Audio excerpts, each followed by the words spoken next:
ದಾನವರ ಗುರು ಶುಕ್ರಾಚಾರ್ಯ, ದಾನವರ ಮಾತೆ ದಿತಿ. ಶಿವ ಪುರಾಣದ ಪ್ರಕಾರ ಇವರ ಗುರಿ ಒಂದೇ ಇದ್ದಿದ್ದು, ಏನು ಅಂದ್ರೆ ಇಡೀ ಪ್ರಪಂಚನ ರಾಕ್ಷಸರು ಆಳಬೇಕು ಅಂತ.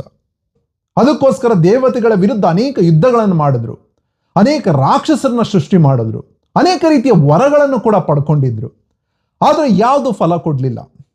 ಇದರಿಂದ ಬೇಸತ್ತ ದಿತಿ ಮತ್ತು ಶುಕ್ರಾಚಾರ್ಯ ಒಂದು ಪ್ಲಾನ್ ಆಗ್ತಾರೆ. ಶುಕ್ರಾಚಾರ್ಯ ಒಬ್ಬ ಶಿವಭಕ್ತ. ಎಂಥ ವಿಪರ್ಯಾಸ ಅಂದ್ರೆ, ಶಿವಭಕ್ತನಾಗಿದ್ರು ಅವನು ಮಾಡಿರೋ ಕೆಲಸಗಳೆಲ್ಲ ಶಿವಶಕ್ತಿಯರ ವಿರುದ್ಧ. ಶಿವಶಕ್ತಿಯರು ಈ ಸೃಷ್ಟಿಗೆ ಕಾರಣ. ಅವನ ಮನಸ್ಸಲ್ಲಿ ಏನಿತ್ತು ಅಂದ್ರೆ, ಶಿವಶಕ್ತಿಯರು ದೇವತೆಗಳ ಪರ ಅಂತ. ದಾನವರ ಗುಣ ಏನು? ಅನ್ಯಾಯ, ಅಧರ್ಮ, ಅಸತ್ಯ. ಸೃಷ್ಟಿಯ ನಿಯಮ ಸತ್ಯ, ಧರ್ಮ, ನಿಷ್ಠೆ. ದಾನವರು ಯಾವಾಗಲೂ ಸೃಷ್ಟಿಯ ವಿರುದ್ಧವಾಗಿದ್ರು, ಅದರಿಂದನೇ ಅವರ ಅಂತ್ಯ ಕಂಡ್ರು. ಇದನ್ನು ತಪ್ಪಾಗಿ ತಿಳಿದ ಶುಕ್ರಾಚಾರ್ಯ ಯಾವಾಗಲೂ ಶಿವಶಕ್ತಿಯರ ವಿರುದ್ಧನೇ ಫೈಟ್ ಮಾಡ್ತಾ ಇದ್ದ. ಎಷ್ಟು ಮೂರ್ಖನಾಗಿದ್ದ ಅಂದ್ರೆ, ಇಡೀ ಪ್ರಪಂಚಕ್ಕೆ ಸೃಷ್ಟಿಕರ್ತರಾದ ಶಿವಶಕ್ತಿಯರ ವಿರುದ್ಧ ಹೋರಾಟ ಮಾಡ್ತಿದ್ದೀನಿ ಅನ್ನೋ ಒಂದು ಸಣ್ಣ ಅರಿವು ಇರಲಿಲ್ಲ. ಹೋರಾಟ ಮಾಡ್ದ ಕೊನೆಗೆ ಸೋತೋದ. ಫೈನಲಿ ಒಂದು ಪ್ಲಾನ್ ಆಗ್ತಾನೆ. ಹೇಗಿದ್ರೂ ನಾನು ಶಿವಶಕ್ತಿಯರ ವಿರುದ್ಧ ಹೋರಾಟ ಮಾಡೋಕ್ಕಾಗಲ್ಲ, ಜನಗಳಲ್ಲಿ ಶಿವಶಕ್ತಿಯರ ಸೃಷ್ಟಿಯಲ್ಲಿರುವ ಮನುಷ್ಯರು, ಮರಗಳು, ಪ್ರಾಣಿಗಳು, ಇವರಲ್ಲಿರುವ ಶಿವತ್ವವನ್ನು ಯಾಕೆ ಮಲಿನ ಮಾಡಬಾರ್ದು ಅಂತ. ಶಿವತ್ವ ಅಂದರೆ ಸತ್ಯ, ಧರ್ಮ, ನಿಷ್ಠೆ.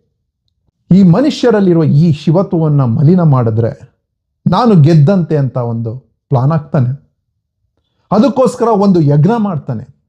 ಆ ಯಜ್ಞಕ್ಕೆ ಎಲ್ಲ ರೀತಿಯ ಆಹುತಿಗಳು ಕೊಡ್ತಾರೆ. ಶುಕ್ರಾಚಾರ್ಯ ತನ್ನ ಆಯುಧವನ್ನ ಕೊಡ್ತಾನೆ. ಅನೇಕ ರಾಕ್ಷಸರು ತಮ್ಮನ್ನೇ ತಾವು ಆಹುತಿಯ ಕೊಡ್ತಾರೆ. ಇದರ ಎಲ್ಲದರ ಫಲ ಒಬ್ಬ ರಾಕ್ಷಸ ಉಟ್ಕೋತಾನೆ. ಅವನೇ ಸ್ವಾರ್ಥ.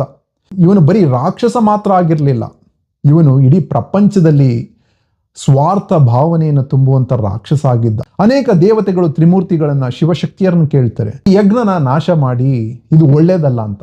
ಆದರೆ ಸೃಷ್ಟಿಯ ನಿಯಮ ಏನು? ಯಾರ ಕರ್ಮಗಳಿಗೂ ದೇವತೆಗಳು ಅಡ್ಡ ಬರೋದಿಲ್ಲ. ಹಾಗೆ ಆ ಕರ್ಮ ಫಲಗಳನ್ನು ಕೂಡ ಅನುಭವಿಸ್ಬೇಕು. ಕೊನೆಗೆ ಈ ಸ್ವಾರ್ಥದ ಪ್ರಭಾವ ಹೇಗಿತ್ತಂದ್ರೆ, ಸೌಹಾರ್ದತೆಯಿಂದ ಬದುಕ್ತಿದ್ದಂಥ ಜನಗಳು ಫೈಟ್ ಮಾಡಕ್ ಶುರು ಮಾಡ್ತಾರೆ. ಹಾಹಾಕಾರ ಶುರುವಾಗುತ್ತೆ. ಬರೀ ಭೂಮಿ ಮಾತ್ರ ಅಲ್ಲ, ಅದು ದೇವಲೋಕಕ್ಕೆ ಹರಡುವಂಥ ಒಂದು ಭಯ ಇತ್ತು.